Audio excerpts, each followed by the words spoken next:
আসসালামু আলাইকুম, it's me Arpita from Arpita and mom's channel. I hope you all well.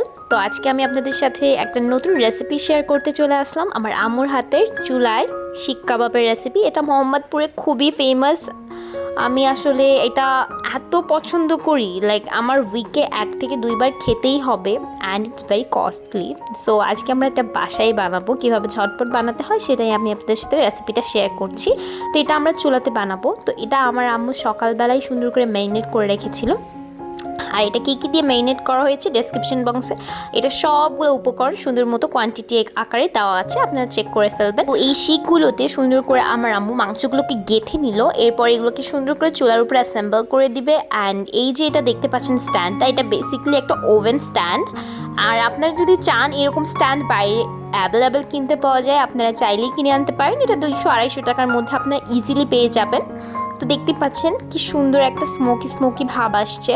তো এরপর আমরা চলে যাব পরোটা বানাতে।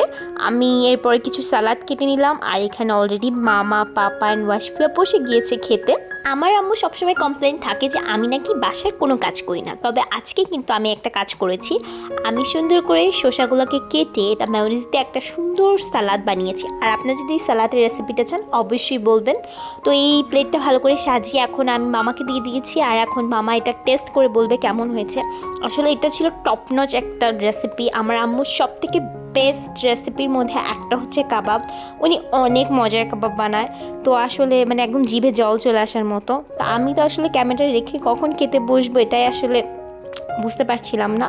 তো ফার্স্টে মামার রিভিউ নিলাম, দেন আমার আম্মু আরও অনেকগুলো পরোটা বানাচ্ছিল। অ্যান্ড এদিকে ওয়াশফিয়া সুন্দর করে মেয়োনিজ অ্যান্ড শসার যে একটা মিক্সচার বানিয়েছিলাম, সালাদ বানিয়েছিলাম আমি, ওটা ভালো করে খাবার খাওয়ার সময় ওয়াশফিয়াকে ওর পাপার কাছ থেকে দূরে সরানোই যায় না। সে সবসময় পাপার কোলের উপরে বসে এরকম বিভিন্ন কিছু ঘাটাঘাটি করতে খুবই পছন্দ করে। দেখুন কি সুন্দর 2 হাত দিয়ে ভালো করে মিক্সড করছে। আর আপনারা কারা কারা মোহাম্মদপুরে এসে কাবাব খেয়েছেন তার অবশ্যই কমেন্ট করে ভুলবেন না, আর কোথায় খেয়েছেন সেটা অবশ্যই কমেন্টে লিখবেন। আর এখানে আমি আমার প্লেটটা সুন্দর করে সাজিয়ে নিয়েছি, আর এখানে একটা মুচমুচে পরোটা নিয়ে নিয়েছি, আর বেশ কিছু কাবাব।